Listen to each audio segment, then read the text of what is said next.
Bismillahirrahmanirrahim. Assalamualaikum warahmatullahi wabarakatuh. Selamat pagi semuanya. Perkenalkan, nama saya Vivi Fitriah Masdiki, dosen di Prodi Kimia FMIPA ITB. Perkenalkan, pada kesempatan ini saya akan membahas salah satu mata kuliah yang saya ampu, yaitu Patologi Molekular dan Diagnostik yang dilaksanakan pada semester ke-6. Pada kali ini, saya akan memaparkan metode pembelajaran yang berupa delivery, interaction, and assessment sesuai dengan RPS mata kuliah ini. Video ini dibuat untuk memenuhi salah satu persyaratan sertifikasi dosen dalam unjuk kerja Tridharma Perguruan Tinggi, khususnya di aspek pengajaran. Mata kuliah Patologi Molekular dan Diagnostik merupakan mata kuliah pilihan bebas untuk mahasiswa sarjana ITB. Mata kuliah ini bertujuan untuk memberikan pengetahuan mengenai mekanisme patogenesis penyakit secara molekuler, teknik diagnostik modern, produksi protein rekombinan, protein terapeutik, dan vaksin, serta aplikasi teknologi molekuler untuk inovasi diagnostik dan terapi penyakit. Pada mata kuliah ini akan dibahas tentang, pertama, konsep dasar imunologi, yang kedua, patogenesis bakteri, yang ketiga, patogenesis virus, keempat, patogenesis kanker. Kemudian dilanjutkan dengan materi diagnosis molekular, produksi protein rekombinan, protein terapeutik, vaksin, dan diakhiri dengan mini project. Setelah itu akan diadakan ekskursi ke perusahaan yang memproduksi molekular diagnostik yang merupakan kolaborator penelitian kami. Adapun capaian pembelajaran lulusan atau CPL program studi yang dibebankan pada mata kuliah ini adalah: pertama, mampu berpikir logis, rasional, dan kritis dalam menyelesaikan masalah-masalah kimia. Yang kedua, mampu menelusuri, menginterpretasi, dan mengevaluasi informasi ilmiah dari berbagai sumber. Yang ketiga, mampu bekerja dalam kelompok dengan mengedepankan karakter terbuka, objektif, dan proaktif. Terakhir, memiliki kesadaran akan manfaat dan dampak ilmu kimia pada aspek sosial, ekonomi, lingkungan, dan teknologi. Selanjutnya, untuk capaian pembelajaran mata kuliah atau CPMK, pada akhir perkuliahan ini ada 10. Yang pertama, mampu menjelaskan konsep dasar imunologi. Yang kedua, mampu menjelaskan patogenesis bakteri. Yang ketiga, mampu menjelaskan patogenesis virus. Selanjutnya, mampu menjelaskan patogenesis penyakit kanker, mampu menjelaskan prinsip dasar molekular diagnosis, mampu menjelaskan mekanisme produksi protein rekombinan, mampu memahami prinsip protein terapeutik, mampu memahami prinsip kerja beberapa platform vaksin yang ada, kemudian mampu menelusuri literatur, menginterpretasikannya data pada literatur, bekerja sebagai bagian dari suatu kelompok dan mempresentasikan hasil rancangan alat atau metode diagnostik molekular yang inovatif.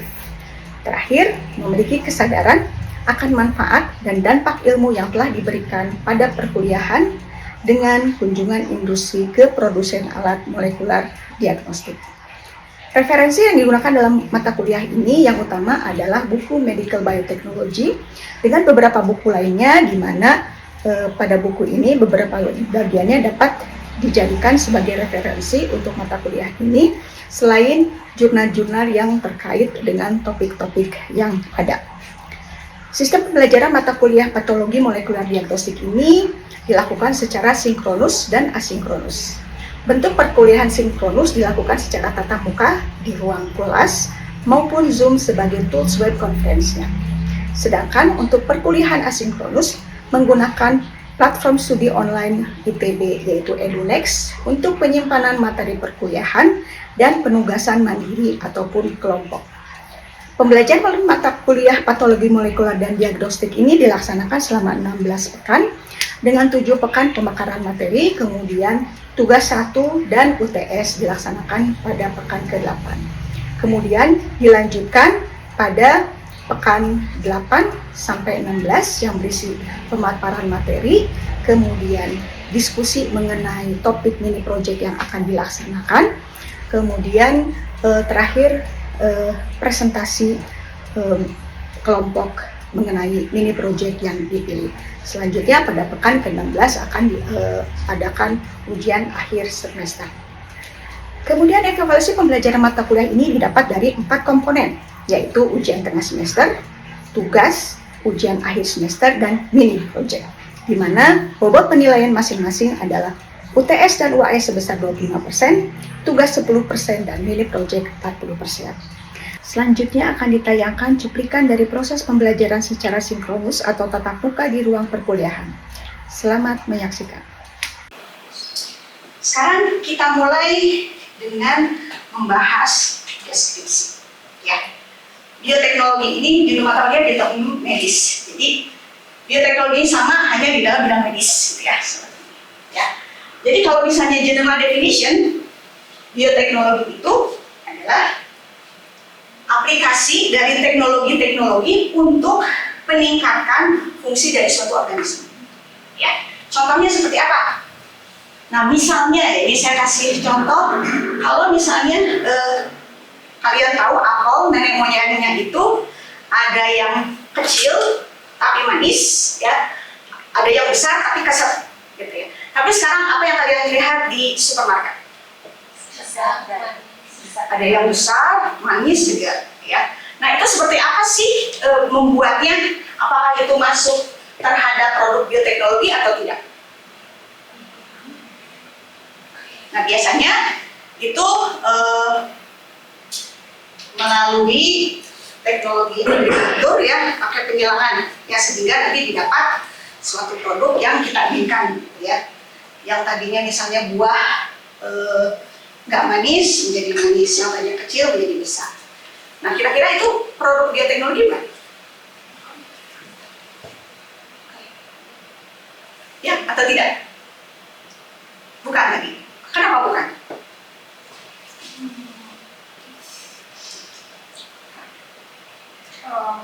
Karena pada dasarnya itu merupakan modifikasi awal antara dua induk saja. Silakan induk yang misalnya manis dan induk yang besar. Ya. Jadi tidak ada engineering atau sesuatu yang bukan. Betul, ya. Jadi kalau misalnya dilihat dari general definition, seolah-olah itu bioteknologi. Tetapi ada syarat tambahan kalau untuk dikatakan sebagai produk bioteknologi, yaitu aplikasi dari teknologi-teknologi, ya, yang meningkatkan nilai tambah dari suatu organisme, tapi ada tambahannya dengan menambahkan gen dari organisme lain. Baru itu disebut bioteknologi. Ya. Nah, jadi kita akan bahas nih bagaimana cara memasukkan gen ke organisme yang lain, ya, dari satu organisme ke organisme yang lain. Ya.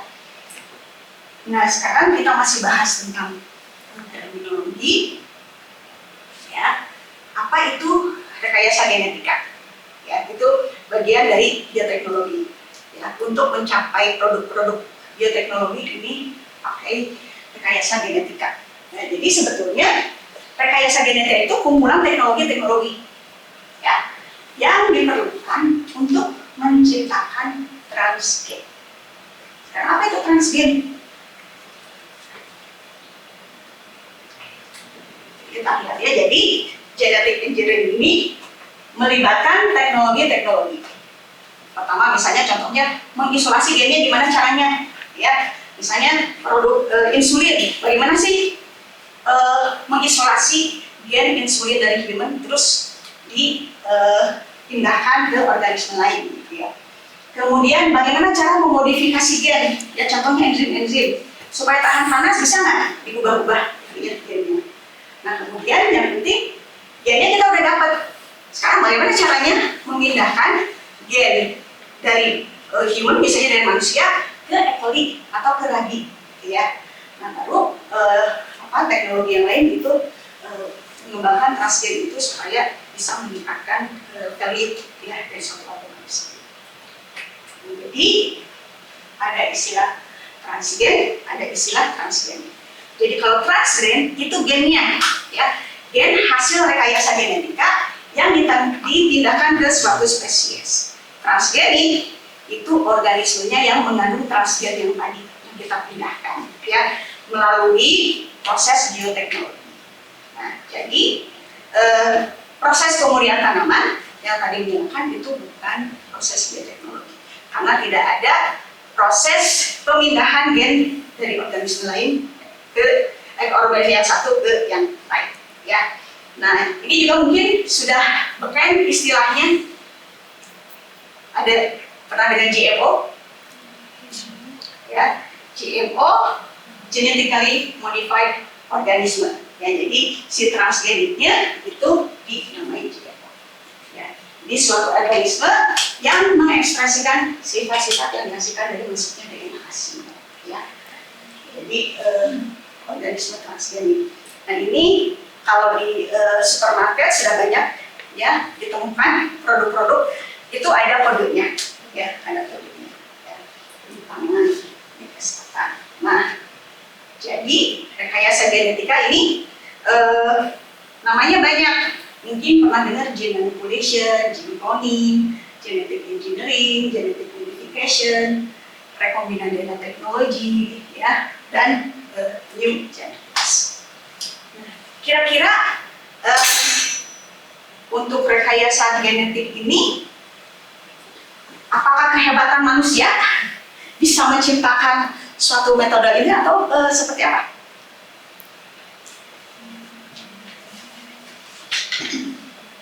Jadi sebetulnya kita itu apapun teknologi yang kita kembangkan itu selalu kita meniru dari alam, ya. Jadi gurunya itu sang pencipta, ya. Jadi si rekombinasi antara molekul DNA dari satu organisme ke organisme yang lain itu sebenarnya fenomena yang biasa di alam, ya. Contohnya Corynebacterium diphtheri itu kan menyebabkan ini ya difteri. Nah, yang difteri itu sebenarnya bukan bakterinya, tetapi ada virus beta, dia itu menginfeksi bakteri, kan ada gennya dimasukkan, kemudian membajak sistem informasi genetik dari si bakteri sehingga ikut diproduksi protein, dan proteinnya itu berupa toksin, ya, yang merupakan bertanggung jawab terhadap gejala dari difteri, ya. Nah, jadi perubahan genetik pada bakteri ini, ya, yang disebabkan oleh virus itu contoh rekayasa genetik kita. Jadi memang biasanya virus-virus gitu ya, yang karena virus itu kan isinya cuma informasi genetik disalut oleh protein, dia nggak punya apa-apa. Jadi supaya dia bisa terus hidup, dia butuh host. Dia informasi genetiknya hanya yang diperlukan saja. Contohnya HIV juga ya. HIV kalau sudah menginfeksi, dia akan diisikan si DNA-nya itu ke genomik yang ini, yang dia infeksi, sehingga penderita HIV itu akan terus-menerus harus hidup berdampingan dengan si virus HIV. Belum tentu menjadi AIDS, ya. Itu nanti bisa ditekan pakai obat supaya nanti viral load-nya rendah, cukup rendah sehingga tidak menimbulkan ke penyakit AIDS, ya. Jadi cara ini sebetulnya sudah umum di alam. Kita hanya duplikasi fenomena alam ini di laboratorium. Nah, jadi untuk ini, jadi para riset yang berkecimpung di rekayasa genetika itu mengembangkan organisme model. Jadi kita kalau misalnya ingin memproduksi produk dari rekayasa genetika, tidak sembarangan juga E. coli yang misalnya kita dapat di kamar mandi, terus kita pakai untuk memasukkan gen yang kita inginkan, nggak bisa juga. Jadi yang kita gunakan di lab, ya, contohnya E. coli, ya, dan Bacillus subtilis untuk bakteri, kemudian untuk hari contohnya Saccharomyces cerevisiae itu di engineering dulu di lab supaya nanti bisa mengakomodir tambahan gen dari yang lain, ya, karena harus ada sistem seleksinya, mana yang tadinya yang sudah kemasukan gen yang kita inginkan. Nah, ini penerapan rekayasa genetika ini cukup banyak, gitu ya. Bisa untuk penelitian dasar, ya, basic research. Misalnya kita ingin tahu apa sih fungsi gen ini, gitu ya.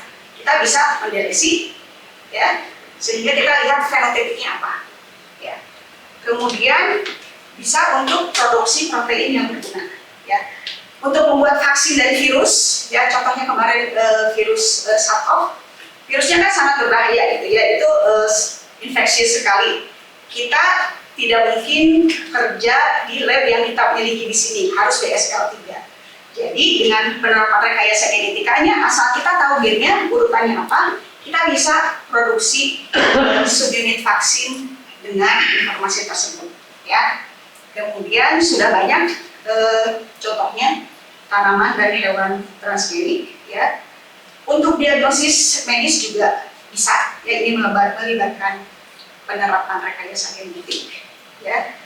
Kemudian juga yang termasuk itu analisis genom. Ya.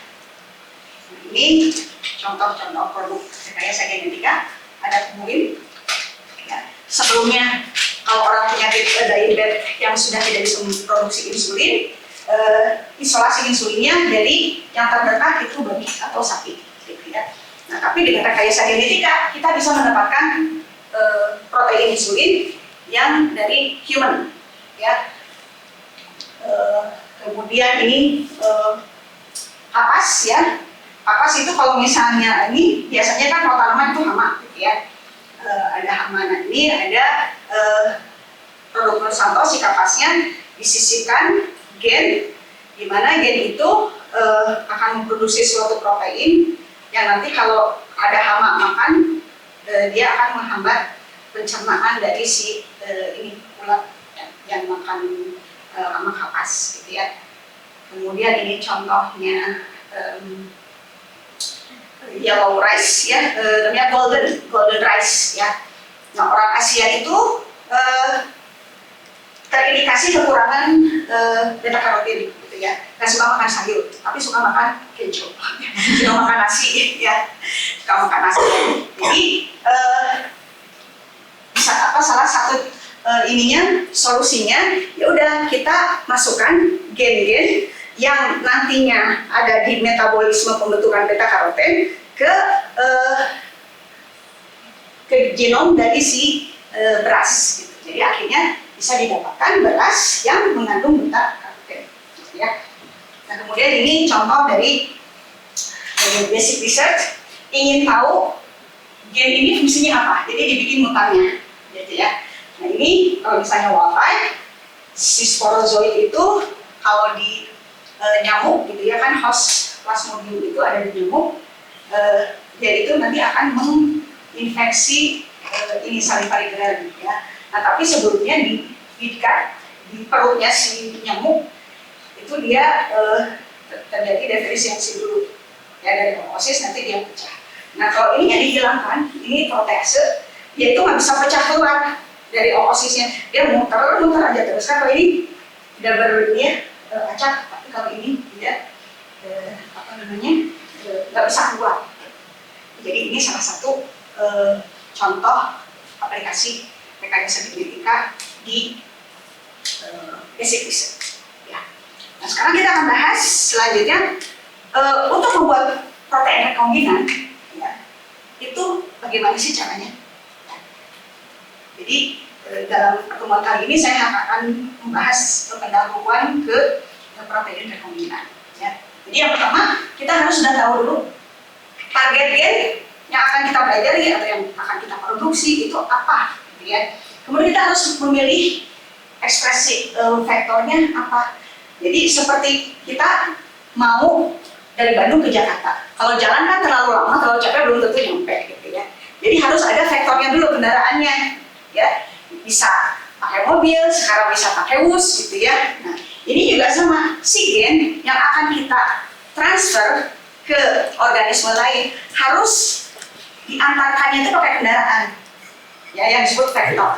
Mungkin kalian sudah sering mendengar ada vektor cloning dan vektor ekspresi. Nah, itu adalah alat bantu untuk memindahkan atau mentransfer gen yang kita inginkan ke host, ya. Nanti kita akan bahas pilihan hostnya. Baru setelah pilih host, produksi, ya. Nah, sekarang akan kita bahas host apa aja sih yang biasa dipakai. Pertama, ketika kita ingin membuat protein rekombinan, pasti E. coli dulu, ya. E. coli ini dia mudah handlingnya, ya, kan dia cepat, ya, nggak nyampe 24 jam sudah bisa kita panen protein. Ya, jadi level ekspresinya tinggi, median pertumbuhannya murah, gitu ya. Nah, hanya ketika kita ingin memproduksi protein dari eukariot, ini akan menjadi masalah karena E. coli adalah prokariot, dia tidak memiliki modifikasi pasca translasi, dan akibatnya biasanya protein eukariot yang diproduksi di E. coli itu membentuk agregat atau badan impulsi, ya. Nah, tetapi ini tetap digunakan karena ada sekarang teknologi pre-folding, gitu ya. Oke, apakah ada pertanyaan? Oh iya, izin bertanya terkait untuk sel yang E. coli itu kan terbentuk agregasi yang mana akan membentuk body inclusion body atau body inclusion. Itu kenapa bisa terjadi hal tersebut? Oke, nah seperti yang tadi saya sudah sampaikan bahwa jika protein dari eukariot itu diekspresikan di E. coli yang merupakan prokariot, tidak ada modifikasi pasca translasi. Di mana modifikasi ini penting untuk pelipatan, ya. Jadi kalau misalnya protein yang natif, ya sesuai dengan aslinya itu biasanya larut, ya. Untuk yang protein-protein yang di sitoplasma itu harusnya larut. Kenapa dia bisa larut? Karena dia foldingnya itu protein-protein yang sifatnya hidrofobik dia ada di dalam, sedangkan yang hidrofilik dia ada di luar, sehingga dia bisa larut. Nah, tapi kalau foldingnya tidak betul, dia itu akan terbuka, sehingga menyebabkan asam amino yang sifatnya non-polar terekspos. Nah, jadi ada interaksi hidrofobik. Nah, kalau interaksi hidrofobik ini mulai polipeptida yang satu, yang lain juga seperti itu, terbuka. Lama-lama ada interaksi hidrofobik, ya. Jadi dia strukturnya bersatu sampai akhirnya dia bikin agregat yang besar, sehingga dia membentuk impulsi medis. Ya. Atau mungkin juga karena sistem ekspresi E. coli ini cepat, ya. Jadi kalau misalnya mRNA belum selesai, ribosom udah pada nempel. Jadi produksi polipeptidanya itu cepat. Nah, dia belum sempat folding, yang lain udah produksi udah lagi. Sama juga nanti berinteraksi. Ya, seperti itu. Ya, kemudian juga kalau misalnya ya tadi misalnya harus ada interaksi yang ada ikatan disulfida gitu. Nah, itu tidak bisa difasilitasi di sini kecuali misalnya ada penambahan cabang. Nah, tapi kalau misalnya kita ingin benar-benar protein rekombinannya sesuai dengan natifnya, naik satu tingkat lagi ke yeast, ya. Yeast masuk di eukariot. Jadi kita kalau misalnya mau bikin protein rekombinan dari eukariot, ini pilihan pertama. Ya, walaupun masa tumbuhnya masih lebih lama daripada E. coli, tapi tetap mudah dan murah, gitu ya. Kemudian dia punya modifikasi pasca translasi. Ya. Jadi sebisa mungkin dia mirip, tetapi tetap saja ada kendala misfolding. Karena contohnya Saccharomyces cerevisiae ini bisa over glikosilasi. Gitu. Nah, jadi kan tetap tidak sama dengan struktur natif. Dari sini nggak bisa naik lagi satu step ke makulovirus, ya. Yang diinfeksi sebenarnya sel serangga, tapi untuk sebagai vektornya, ya, sistem yang memindahkan atau mentransfer gen yang kita inginkan pakai virus, gitu ya, pakai virus, ya. Kemudian dia seperti parasit, gitu ya. Jadi si serangganya dibikin sebagai pabrik protein rekombinannya. Ini contohnya yang wild type larva, ya. Yang ini ketika sudah diinfeksi gen ini red cherry, gitu ya. Untuk melihat, ternyata dia mengekspresikan red cherry itu proteinnya berwarna, ya, merah, ya, seperti itu. Nah, ini biasanya karena lebih dekat ke mamalia sel gitu ya, dan lebih relatif lebih ekonomis daripada mamalia sel ini alternatif setelah di E. coli dan lagi tidak bisa. Yang terakhir, yang paling sempurna gitu ya, yang paling sangat mendekati untuk medis kan biasanya kita bikinnya protein-protein misalnya untuk yang dari human ya, jadi kita pakai hostnya mamalia sel. Kekurangannya untuk membuat setup mamalia sel sebagai host system ini waktunya lama, tetangganya dan mahal gitu ya. Mahal, tapi dia menyediakan sekresi, glikolisasi, fosforilasi, pokoknya semua modifikasi pancat kasasi yang mirip dengan protein-protein yang human ya. Nah, tapi tetap kita harus menguasai di E. coli ya, karena kita butuh DNA-nya itu dalam jumlah yang banyak ya. Nah, kemudian ada dua macam, dua cara, ada transfeksi sementara atau yang disisipkan ke kromosom, itu yang lebih stabil ya. Nah, ini untuk membangun sistem ini butuh waktu berbulan-bulan, tapi kalau sudah stabil itu kita bisa produksi secara terus-menerus. Nah, ini contohnya beberapa sel mamalia sel yang digunakan untuk produksi protein rekombinan ya. Ada human embryonic kidney, ada Chinese cancer ovary ya, ada sel myeloma ya, tumor bisa dari tikus, ada baby hamster kidney, ada vello yang dari kerak.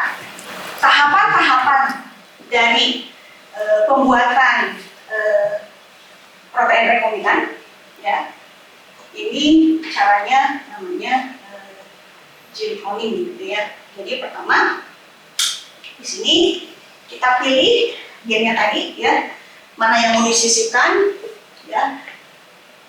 Caranya itu nanti bisa diisolasi langsung dari genom, jadi pakai enzim restriksi. Jadi itu zaman dulu ya, sebelum ada PCR ya. Nah, tapi kalau ada PCR, asal tahu ujung-ujung 5 aksen dan 3 aksen dari gennya, kita bisa pasang primer, kita bisa isolasi gen tersebut. Kemudian kita harus pilih vektornya ya. Vektornya apa? Kemudian dipotong oleh enzim restriksi yang sama, kemudian diligasi ya, jadi vektor rekombinan, kemudian baru dimasukkan ke host yang kita pilih ya. Nah, dan ini nanti kita dapat gene cloning, itu kita memperbanyak, terus nanti bisa dimasukkan ke host yang bisa itu ekspresi.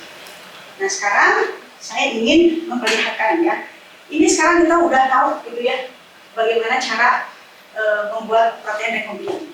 Di lab-lab di biokimia FMIPA ITB banyak para dosen yang penelitiannya tentang protein rekombinan. Nah, ini adalah jasa para ilmuwan sebelumnya, dan gak main-main ilmuwannya ini pada dapat Nobel karena memang ini merevolusi perkembangan ilmu biokimia dan molekular biologi ya. Jadi sangat cepat sekali ya dengan penemuan-penemuan. Yang pertama James Watson, Crick ya, Francis Crick, Maurice Wilkins, dan nggak dapat yang Rosalind Franklin itu nggak dapat Nobel, tapi penemuannya itu menginspirasi bapak-bapak ini ya. Ada pertanyaan sampai sini?